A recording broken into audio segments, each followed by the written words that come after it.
o aparelho. Isso. Enquanto esse pessoal vai entrando, olha, já tem mais gente agora do que de manhã, quando a gente fez o teste, começou a entrar gente. Não conta, Júlio. Não conta, que nós já pagamos um mil.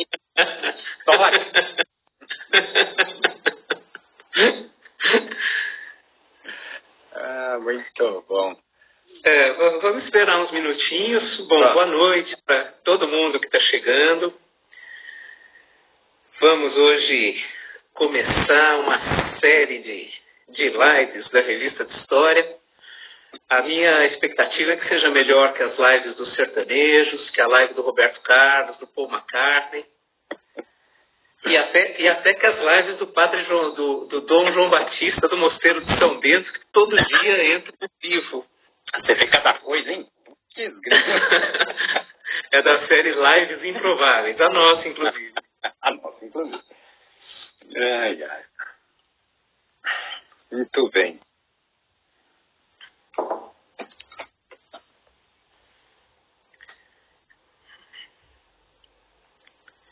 Sete e 2.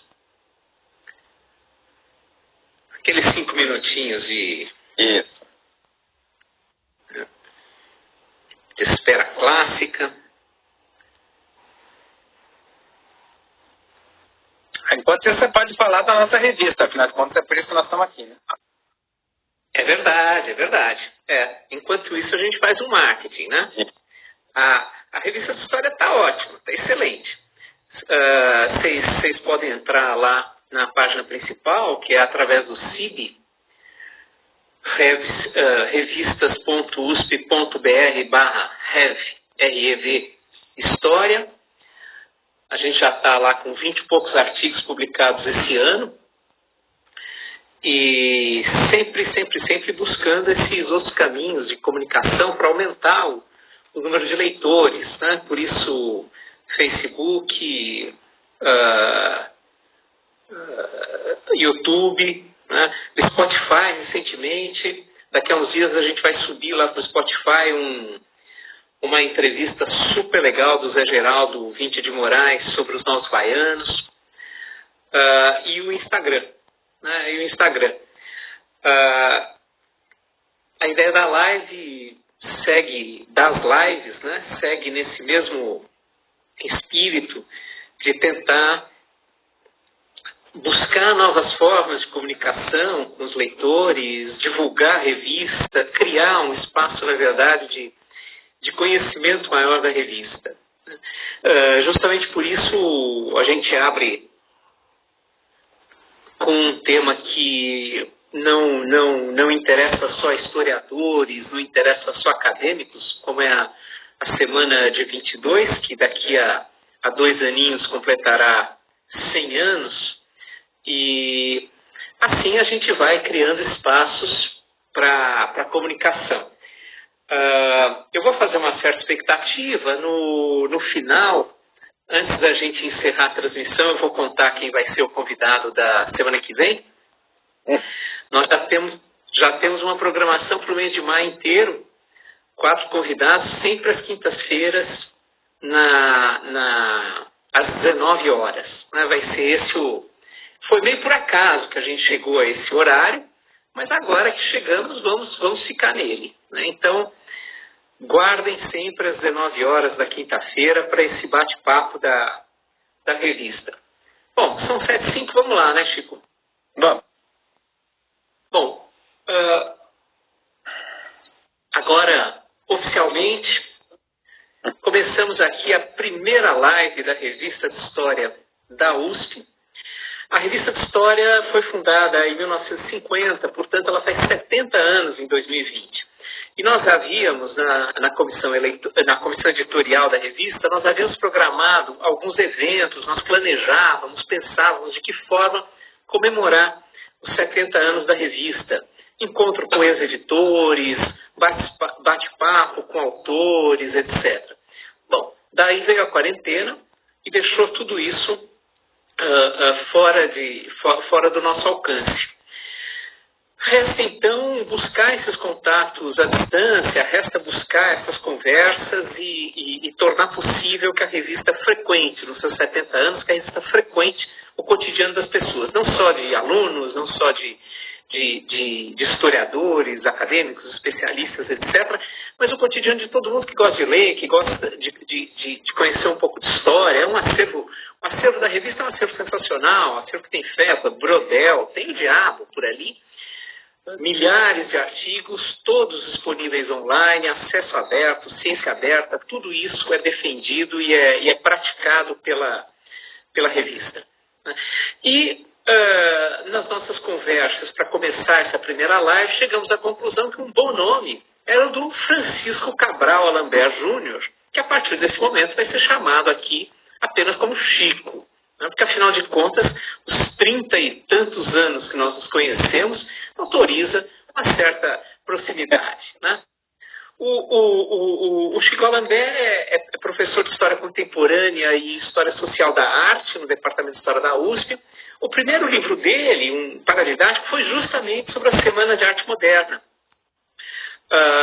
O Nicolau Shevchenko o indicou para a editora, ele escreveu e publicou esse paradidático, e a partir daí há várias outras publicações que vocês podem acompanhar. Em 2004 ele publicou Bienais São Paulo, da Era do Museu, Era dos Curadores, que saiu pela editora Boitempo.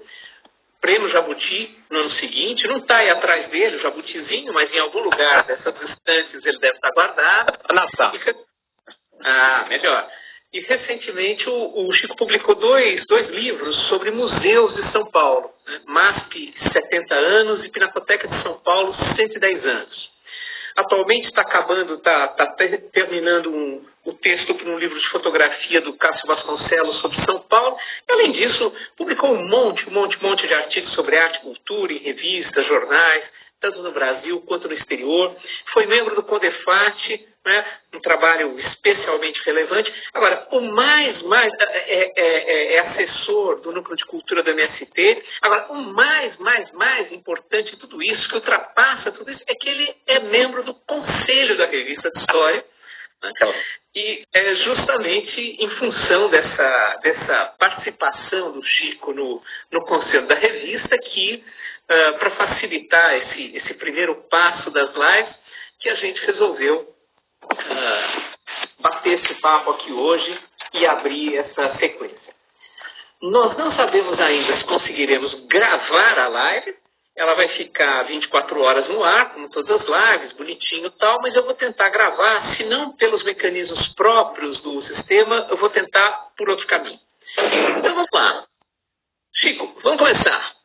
A semana de 22, hoje em dia, ela é mítica. Né? Fala-se da semana de 22 como se fosse o centro da nossa história cultural, como se fosse a definidora de rumos, como se ela tivesse criado todos os caminhos do nosso universo cultural brasileiro.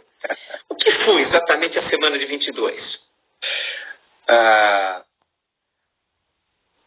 É bom você ter falado em mito. Eu tinha mesmo pensado em conversar passando por aí. Né? O tema que nos traz aqui é quase centenário, né? Como você disse. Nesse sentido, óbvio, ele está implantado na história da cultura brasileira. Né? E o que resta dele, na verdade, essa é a primeira questão, né, que a gente, o que nos interessa discutir, né, o que resta dele nesses quase 100 anos depois, né? Fundamentalmente, uma das coisas é exatamente isso que você disse, uma espécie de pau para toda a obra, Casa da Mãe Joana, Samba do Crioulo Doido, qualquer imagem, ele se presta a qualquer imagem que se possa se construir da cultura brasileira moderna, para o bem e para o mal. O que significa que o que resta, sobretudo, nesses 6 anos, é a maior confusão da história da cultura no Brasil. Uma fabulosa balbúrdia. Uma fábula acadêmica que movimenta o mercado de teses, de poses, de ideias novas ou de ideias meramente requentadas. Né? Por outro lado, e isso tem a ver com a questão do tema que você usou, do mito, que eu quero falar depois melhor daqui a pouco, ela é uma fantasmagoria, ela é algo que se presentifica, né? E isso ao longo do século inteiro. Né? Porque, veja só, quando o Alexandre Frota, esse importantíssimo crítico de arte, e a sua gangue ameaçam destruir um museu por conta de exposições de arte degenerada e imoral, quando uma horda de facínoras vestidos de verde e amarelo agride enfermeiros durante uma pacífica homenagem aos seus mortos em Brasília, quando se anda pelas ruas né, com camiseta da Nike e da seleção, recriando um espetáculo de nacionalismo ornamental, essencializado, racista, que apenas exclui, né? Quando se vive com um presidente da Funarte, 2 vezes constituído, 2 vezes destituído, um maestro que diz que o rock leva ao satanismo e à gravidez das adolescentes, quando um outro diz que o Adorno escreveu as músicas dos Beatles a mando da KGB para destruir a cultura ocidental, você sabe que eu não estou inventando nada disso, né? Pode parecer surrealismo puro, mas eu não estou inventando nada disso. Quando o presidente negro da Fundação Palmares diz que a escravidão foi boa para os afro-brasileiros, todos esses temas dialogam com o modernismo. E nesse sentido, o modernismo tem algo bastante importante a nos dizer ainda. E acho que essa é uma das questões mais importantes para se pensar o legado, né? O legado histórico desse acontecimento. Ele nos ilumina sobre vários aspectos, né? Por exemplo, hoje, eu diria, entrando nesse caminho que eu peguei do presente ou da nossa boçalidade presentificada, a questão da reação conservadora, das manifestações públicas, desde aquelas que aconteceram na plateia do Teatro Municipal, já programadas para acontecer mesmo, né? Quando se tratava de espetáculo, foi algo pensado desse jeito, foi muito eficiente nesse aspecto, né? Até as ruas, as exposições fechadas, presas, apedrejadas, né, nos anos 20, nos anos 30, no Rio, enfim, tudo isso se torna tragicamente presente, repete. Né? Porque o que aconteceu no Teatro Municipal em 22, indo para o fato histórico, acontecimento histórico, foi uma espécie de gigantesco happening, né? No qual a plateia, que vaiava, ou que aplaudia, ou que jogava coisa no palco, enfim, era parte do espetáculo. Ela também agia. Né? Tudo isso fez o acontecimento acontecer. Né? Desde aqueles dias de fevereiro, na verdade a semana foram 3 dias, até hoje em dia. Né? E eu acho, Júlio, que é nesse sentido que a gente deve entender a semana como um mito. Há pouco tempo atrás, eu escrevi um artigo, que foi publicado na revista da USP, sobre as comemorações da semana até meados dos anos 40. Essa é uma pesquisa que eu ando fazendo devagarinho, outras coisas acabaram entrando na frente, mas um dia eu vou terminar. Eu quero fazer esse caminho da comemoração da semana, a cada década, pelo menos até os anos 80, porque eu acho que ali nos anos 80 há uma inflexão peculiar. Curiosamente, enquanto eu estava fazendo esse trabalho, sem eu saber e sem ele saber também, o Frederico Coelho, lá no Rio, fazia exatamente o mesmo trabalho, quer dizer, tinha a mesma ideia. Né?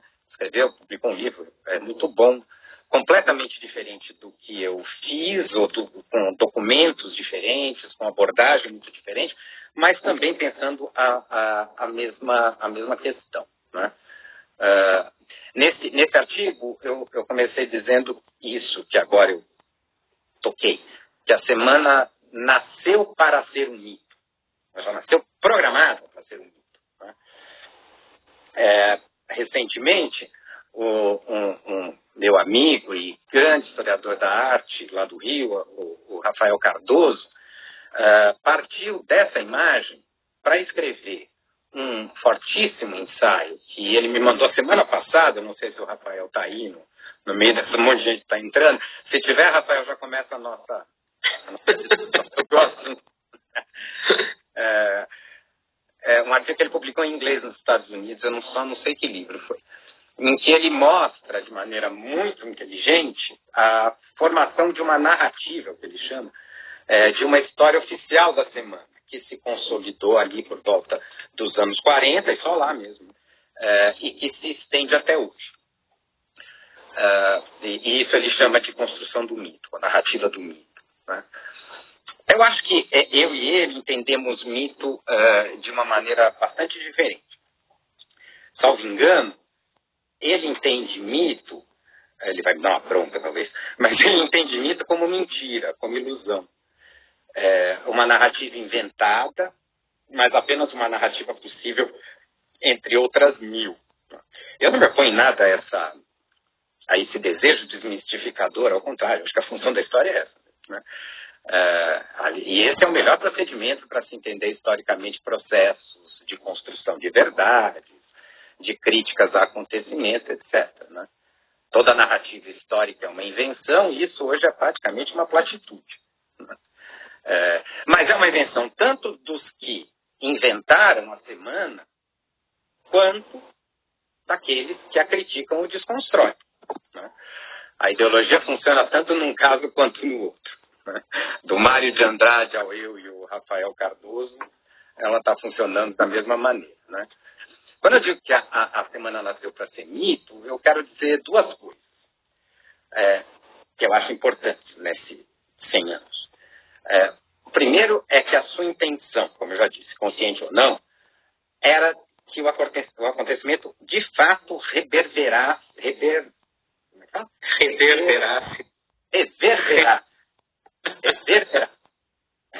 no espaço e no tempo, no Brasil e de lá para cá. Né? E isso aconteceu. Tanto nós estamos aqui, 100 anos depois, né? Num meio altamente moderno, tratando da questão, bem ou mal. Em segundo lugar, eu usei mito de uma forma talvez muito imprecisa, mas talvez menos convencional. Eu entendo, nesse caso, e eu acho que a semana funciona desse jeito, como uma alegoria, ou para usar um conceito benjaminiano, que eu já me referi aqui, como uma fantasmagoria. A semana é isso, né? Como você falou logo no começo. É o tipo de acontecimento que se presentifica e que se impõe de muitas formas, né, ao longo do tempo. Ela é reinventada a cada momento. Em todo momento que ela possa ser invocada, inclusive das maneiras mais inusitadas e francamente contraditórias. Né?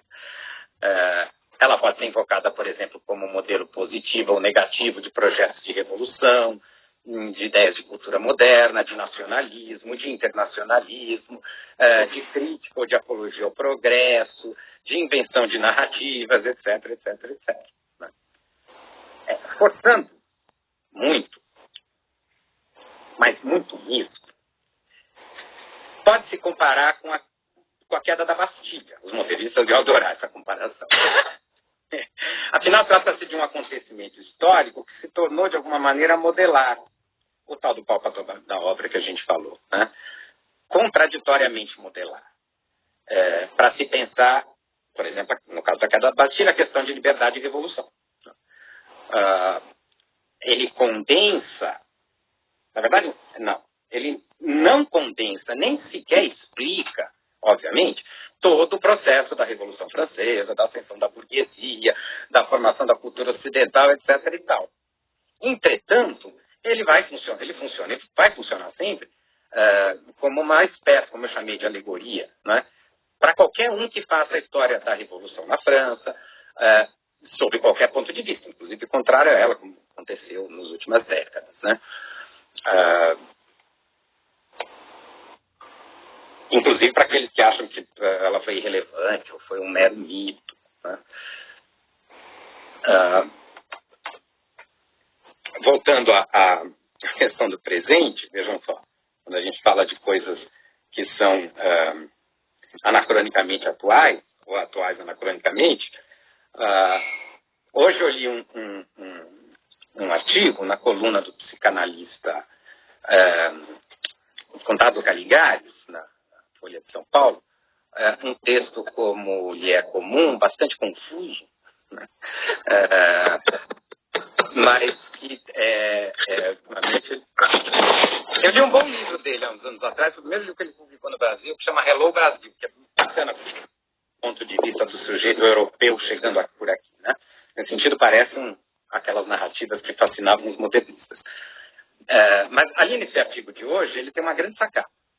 Ele vê o Bolsonaro, o mito, né, como o brasileiro cordial no sentido exato que o Sérgio Buarque de Holanda deu a esse termo, que também se tornou mitológico, né, nas discussões sobre o tal caráter brasileiro, né, no livro Raízes do Brasil. No sentido exato mesmo. O mito é violento, reacionário, racista, machista, boçal com muito orgulho, paternal, protetor dos filhinhos, dos amigos, né? Mesmo que a família seja gangsterizada, etc. Né? Protetor da propriedade cultural, amante dos símbolos pátrios, representante do povo, que ele, na verdade, odeia e dilapida. Não é isso? O Caligares acha que isso é uma jabuticaba brasileira. Nesse sentido, eu e ele discordamos radicalmente.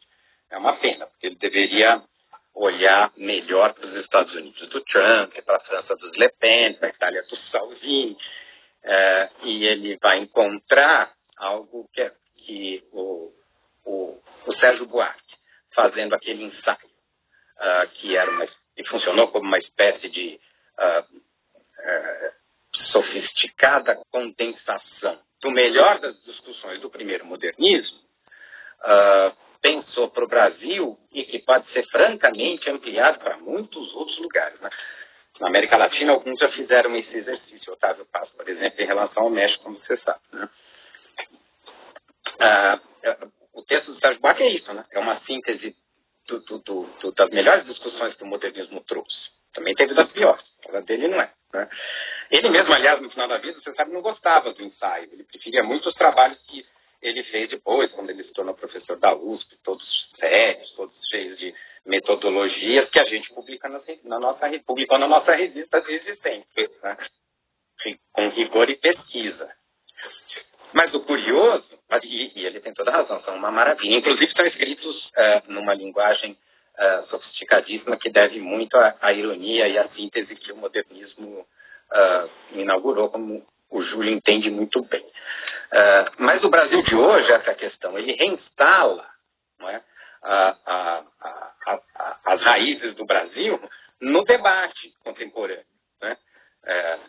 Nos ajuda a esclarecer, seja o que for. Nem que seja, eu acho que é de uma maneira proveitosa, o tal do contato do Caligares também. Mas mesmo para aqueles que, por exemplo, possam vir a dizer não serve, não presta, seja lá o que for, né? Já que nós estamos em Santo, agora me veio uma outra. Recentemente também um grande artista contemporâneo, que eu gosto muito, já escrevi sobre ele até, o Nuno Ramos, escreveu um ensaio que está dando uma polêmica danada, pelo que eu sigo entre os meus amigos. Muito interessante. Foi publicado na Folha também. Em que ele tomava as alegorias distópicas do cinema marginal, né, Bandido Azul Vermelha e tal, como as imagens verdadeiras, reais, do horror contemporâneo, né, a verdade do mundo da Pozolândia. Né? E é preciso lembrar que o cinema marginal participou daquele processo nos anos 60, junto com o tropicalismo e tal, da música popular, que retoma, reinventa, né, o mito ou a história do modernismo, da Semana de Arte Moderna, no caso deles muito mais ligado não à herança mais institucional que o Mário de Andrade deixou, mas à herança da leitura polêmica e fantasticamente complexa que o Oswald de Andrade fez, né? Portanto, de alguma maneira, ligou-se novamente, se reinventou o modernismo, o caráter revolucionário da semana, etc., num momento de tragédia. Como nós vivemos outro, né, o modernismo também se faz presente. Chico, do mito à experiência em si, você falou agora há pouco que a semana foi programada, foi planejada, foi pensada, foi programada para se prolongar no tempo e no espaço. Os diálogos que aconteceram no momento em que se realizou a semana, seja com as vanguardas europeias, seja com as vanguardas hispano-americanas, daí, lógico, em muito menor escala, esses diálogos pesaram, e pesaram positivo ou negativamente, porque com o futurismo, por exemplo, há uma relação ambígua. Né? Os nossos modernistas paulistanos têm uma relação ambígua com o futurismo. No princípio tem até uma atração, mas a partir de um momento eles querem a maior distância possível do Marinette. Né? O Marinette fica a ver navios quando... Como que é esse diálogo com o que está fora? Porque essa também é uma forma de pensar a brasilidade, uma brasilidade inclusiva, uma brasilidade em diálogo, uma brasilidade que se dá por meio das relações. Como que isso está presente lá? Muito. Essa questão é muito importante. E ela traz até algumas coisas aí para os historiadores, críticos literários ou da arte que estão nos vendo, né? Um campo de pesquisa que ainda não se esgotou, viu? Essas questões que o Júlio levantou, né? Por exemplo, nessa questão, né, que hoje a gente pode ler até de maneira bem mais positiva do que acontecia nos anos 80, que a gente pode falar disso, época em que eu comecei a estudar o assunto, em que o nacionalismo modernista nos parecia uma espécie de horror gótico. Hoje acho que é meio flagrante a ilusão dessa imagem. Né? Ele é bastante mais complexo, inclusive, o que não quer dizer que ele não tenha falhas enormes. E talvez a maior seja que a dialética oswaldiana, antropofágica, do exterior e do interior, de consumir o de fora para dentro para fazer virar outra coisa, pensava apenas essa relação entre centro e periferia, sobretudo entre o Brasil e a Europa. A América Latina, o resto aqui do nosso mundo, ficou de fora, quase de fora, porque efetivamente nos anos 20 se estabeleceu um contato muito produtivo entre aquele grupinho minúsculo, seja no Brasil, seja na Argentina, seja no México ou em qualquer outro lugar, que se pôs a pensar essas questões, que no caso latino-americano são muito anteriores ao Brasil. As questões pensadas no Brasil são do século XIX, né? Do final do século XIX. Enfim, né? O Mário de Andrade, você sabe, conhecia o Borges, conhecia Martin Fierro e essas coisas. Tem estudos sobre isso, inclusive, mas eu acho que ainda são muito poucos. Esse é um assunto que pode ser muito mais explorado. E, curiosamente, Júlio, eu posso estar até enganado, porque eu conheço mais ou menos as coisas que me chegam, mas eu tenho a impressão que esse trabalho comparativo necessário acontece muito mais fora do Brasil que no Brasil. Sobretudo na Argentina, porque eu conheço um monte de trabalhos na Argentina que se interessam por essa questão desses trabalhos comparativos das vanguardas latino-americanas e dos seus diálogos. Né? A questão do futurismo é muito interessante mesmo, como você notou. E ela foi importante não só no Brasil, mas, evidentemente, no mundo ocidental inteiro. Né? Para isso é preciso a história social que nos esclarece. Né? A gente tem que lembrar que, desde o fim do século XIX, as espetaculares criações técnicas da modernidade, né, mudavam também as relações e o trânsito da cultura. Né? Naquele que é o mais espetacular para mim, o ensaio do século XX sobre arte e política, que é o famoso ensaio do Walter Benjamin, ele chamou de reprodutibilidade. Né? Fotografia, telégrafo, telefone, música gravada, correio aéreo, rádio, cinema, tudo foi inventado nessa mesma época. Né? Tudo isso muda o trânsito, né, da cultura, das ideias, das imagens, da moda, do mesmo jeito que o capital passa a circular muito mais coisa. Né? Nesse contexto, figuras que eram meramente locais, né, como o caso de um poeta modernista num país francamente atrasado da Europa, ou confusamente atrasado da Europa, a Itália se unificou em 1870. Né? Até então estamos discutindo como os principados podiam existir ou não. Né?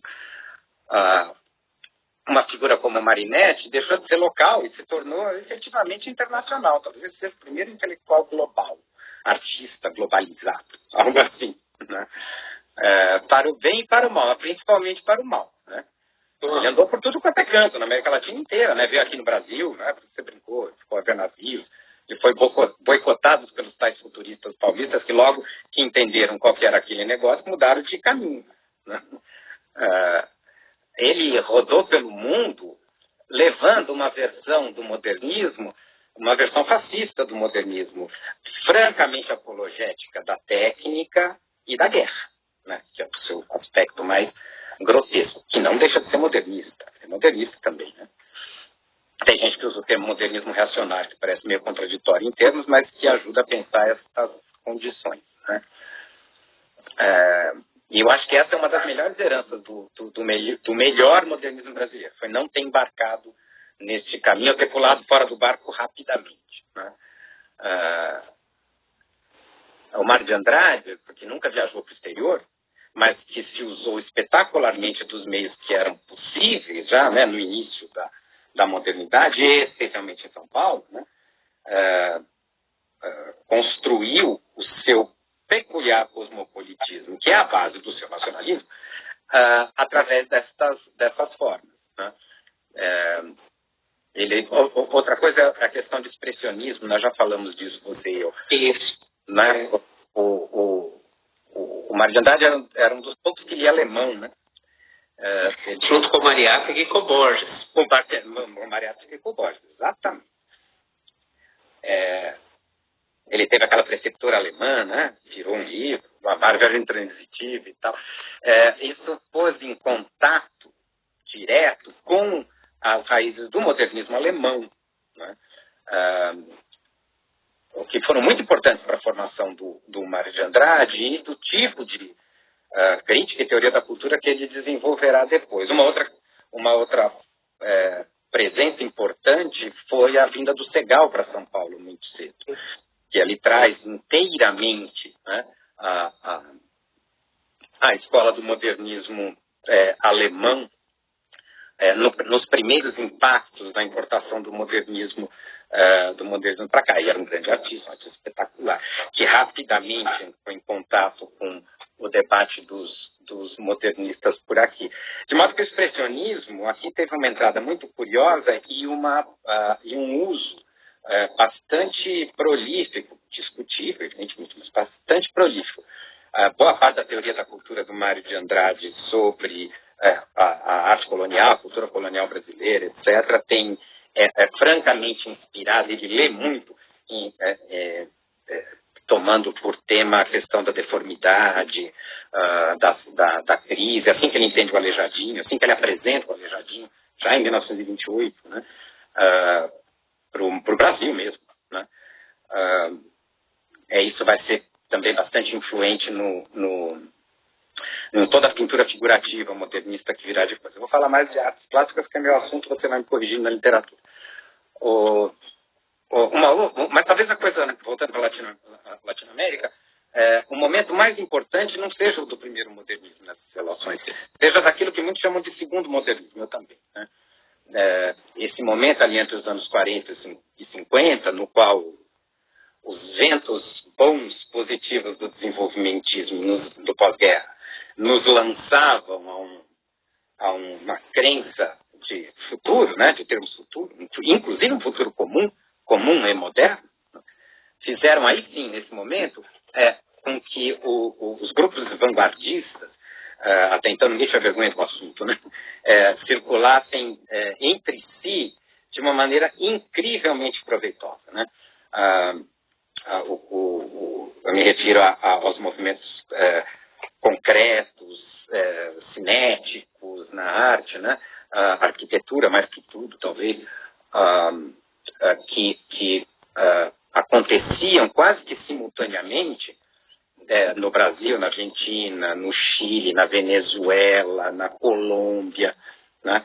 E que dialogavam entre si fortemente.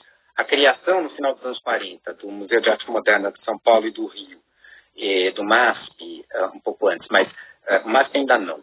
Mas, sobretudo, no surgimento da Bienal, porque aí as Bienais de São Paulo mudam esse diálogo de relação cultural, colocam o Brasil e São Paulo no centro, etc., e aproximam a América Latina ainda mais dessa coisa esquisitíssima aqui que era o Brasil, para eles, né, e para nós mesmos. Aí começa a se colocar um diálogo fascinante entre críticos e artistas, né, nesse processo construtivo, que bem ou mal vai até o momento em que a leva das ditaduras latino-americanas vai cortando um por um, até que a crise econômica do século XVIII nos tira o pé do progresso. E nessas extensões, seja no espaço, seja no tempo, como é que a semana e o modernismo brasileiro, paulistano, derivou dela, como é que chegou às manifestações de cultura popular? Você falava agora há pouco de uma aproximação maior com a América Latina, com a América Hispânica, né, nos anos 40 e 50. Lá tem um trabalho maravilhoso da Viviana Relado, né, sobre isso. Lá, assim como cá, você tem nos anos 40 uma aproximação maior daquele vanguardismo dos anos 10, 20, lá, aqui 20, começo dos 30, com registros da cultura popular. Como é que isso aconteceu aqui? A primeira coisa que vem à cabeça sempre, lógico, é o Mário, né? Todas as pesquisas, etc., que ele fazia. Mas de que maneira o modernismo se enraizou para sair daquele grupo muito pequenininho, muito restrito, que realizou, para usar a expressão que você usou agora há pouco, a performance da semana do Teatro Municipal em 22, e ampliar, né, e chegar a um espaço maior? Acho que essa questão é fundamental, né? E Brasil, aí eu não sei bem como é que se relaciona com o resto. No México eu desconfio que há boas aproximações. Rufo, né? Isso. Depois as ideias de José Vasconcelos. Né? Isso. Vasconcelos tem muito a ver com Mário de Andrade. Conheço um outro trabalho, mas também é um ótimo tema. Isso aí ainda, né? Ela passa pela formação tardia do Estado. Né? É que aí que começa a se colocar essa questão. E aí a figura do Mário de Andrade é inescapável. Né? Porque o Mário de Andrade, com todos os riscos do mundo, com um preço altíssimo que ele pagou mesmo, né? Com contradições dilaceras. Ao mesmo tempo que funcionava como esse intelectual cosmopolita, cujo projeto era descobrir a realidade de uma nação já moderna, ou pelo menos eles sonhavam ser moderna, convivendo com um legado original pré-moderno, ou seja, do passado, né? Quando ele se coloca como este pesquisador, que não é o folclorista, né? Ele é muito mais que isso, né? Ele acompanha, isso acontece no contexto em que está se formando no Brasil. Primeiro, desde o fim do Império. A gente tem que lembrar sempre, Júlio, que a Semana de Arte Moderna, tomando de novo a Semana de Arte Moderna como mito, né, como tema central, pode-se dizer antes, pode-se dizer depois, mas a Semana de 22 aconteceu menos de 40 anos depois da abolição da escravidão, do Império. Os modernistas, esses primeiros modernistas, nasceram todos na década de 80 do século XIX, 80, 90 do século XIX. Ou seja, eles nasceram num país escravocrata e imperial. Né? 40 anos, 30 e poucos anos antes da Semana de Arte Moderna, a questão não era qual a nossa relação com as vanguardas, com o progresso, o mundo urbano, as cidades dos avesso. As nossas questões eram, vamos abolir a escravidão ou não, o Brasil é bonzinho com seus escravos ou não é, devemos ficar com o rei porque é da nossa tradição, a república não nos interessa. Eram essas discussões. E isso ajuda a explicar o impacto, é muito pouco tempo para dar um salto de uma coisa dessa a outra. Né?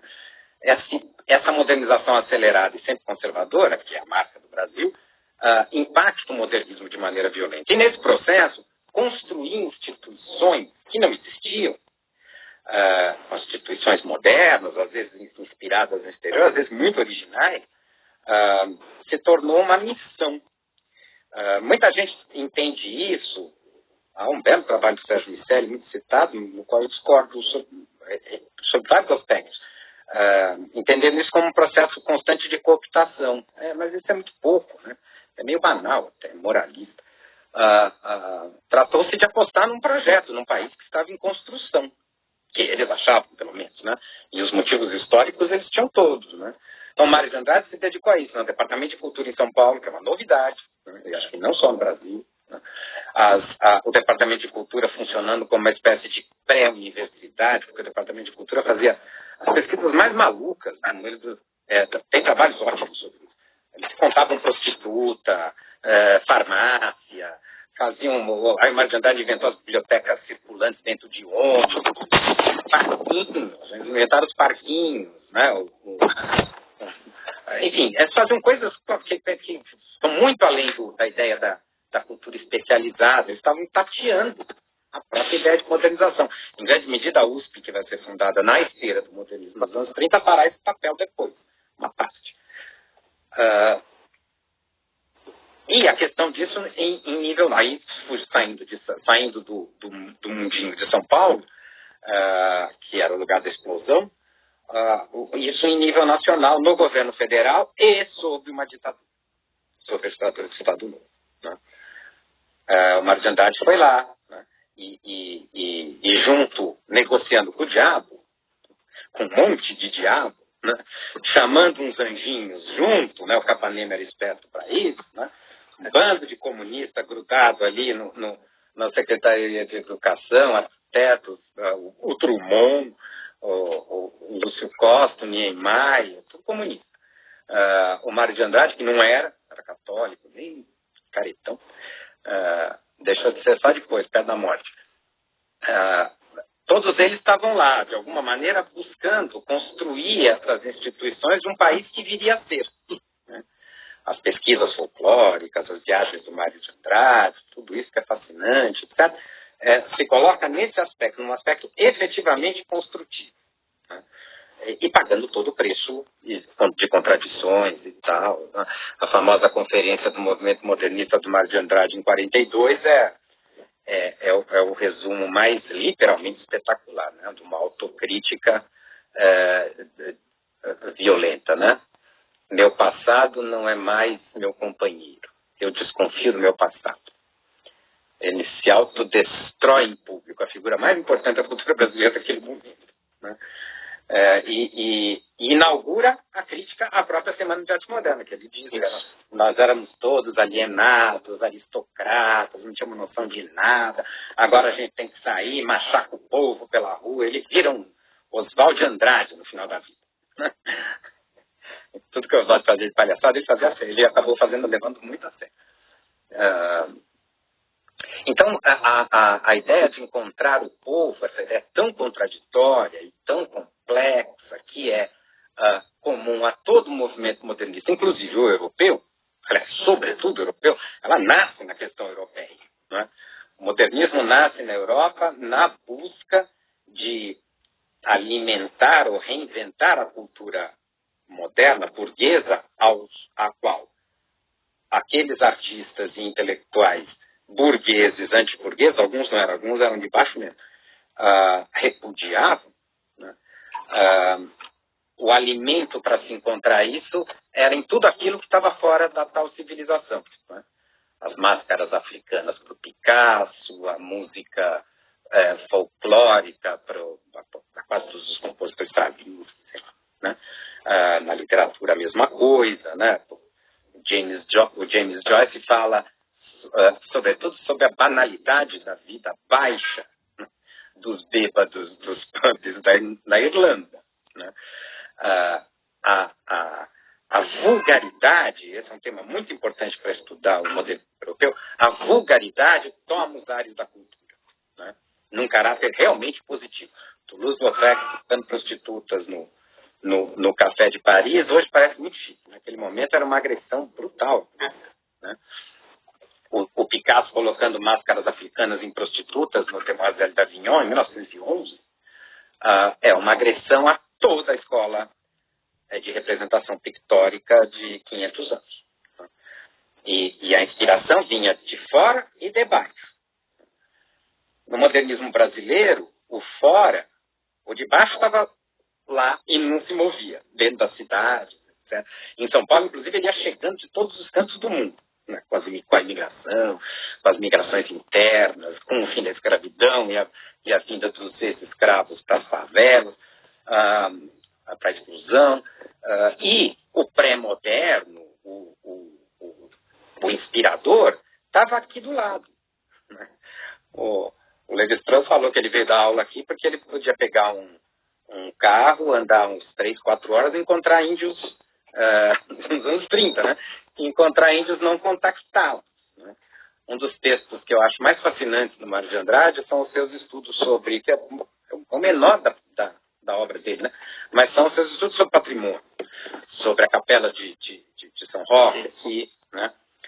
Sobre Aleijadinho, sobre Minas Gerais, enfim. Ali tem uma coisa muito ousada, né? Reinventar o conceito de patrimônio, portanto de grandeza, de monumento, um conceito europeu, né?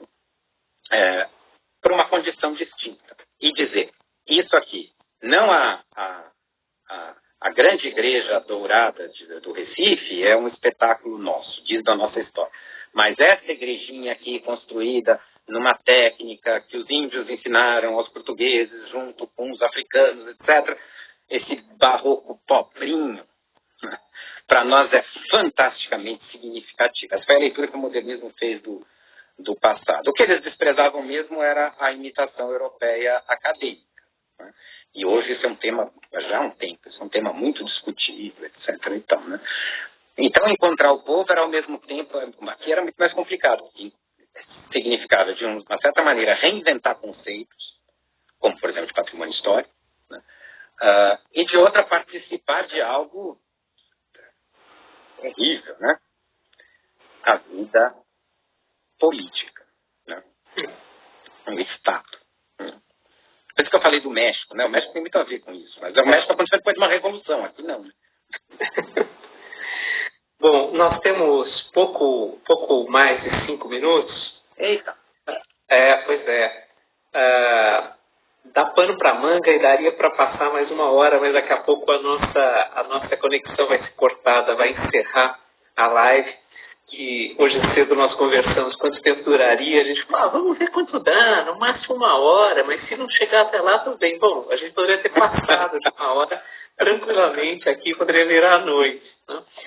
Então, eu tenho que encerrar e fazendo primeiro 2 observações. A Cibele pôs um comentário que me deixou preocupado, que quinta-feira, 19 horas, é o horário das lives do SESC. Então, a gente está em concorrência pesada. Então, talvez mudemos aí para as próximas semanas. De qualquer maneira, nós ficamos na cifra dos 90 e poucos assistentes, espectadores, e teve uma hora que eu bati o olho e vi que estava em 101. Então, passamos de 100. Foi rapidinho, mas passamos de 100. Mas eu consegui espantar alguns, né? Não, você vai atraindo. Esse foi o problema. Você atraindo. A propaganda para a semana que vem. Semana que vem o entrevistado vai ser também nosso colega de departamento, Rafael de Vivar Marquesi, que vai falar sobre os tempos da escravidão no Brasil e no mundo. A Cibele está esclarecendo que é todo dia, estou vendo aqui. Que é todo dia. Então não pode ser 19 horas. Pode ser quinta, mas não pode ser 19 horas. Então semana que vem, depois eu confirmo o horário. Não dá, porque corta, né? Depois de uma hora corta. O Rafael de Vivar Marques vai falar na semana que vem sobre os tempos da escravidão no Brasil e no mundo. E só antecipando, na outra semana, dia 14, o Rafael, dia 21, a Crise Sembá, Maria Cristina Vicembá vai falar sobre a história da África. E no dia 28 de maio, Nelson Chapochnik, da Faculdade de Educação, vai falar sobre música e história, com ênfase na história do jazz. Chico, brigadíssimo. Vamos seguir nessas conversas e agradeço imensamente a todo mundo que veio aqui acompanhar essa primeira live. A gente estava morrendo de medo de dar tudo errado, de não saber operar o negócio, de passar vergonha. A nossa vergonha se restringiu só hoje cedo, quando 18 espectadores acompanharam o nosso teste, mas agora está tudo certo. Eu vou... A Ana Felipucci também fez uma observação perguntando sobre a herança atual da semana de 22. O Chico começou justamente falando disso, né? Então, como a live vai ficar 24 horas no ar, dá para voltar lá e pegar esse peso hoje da semana de 22 e do modernismo. Gente, obrigadíssimo. Antes que nos cortem, vamos sair dignamente.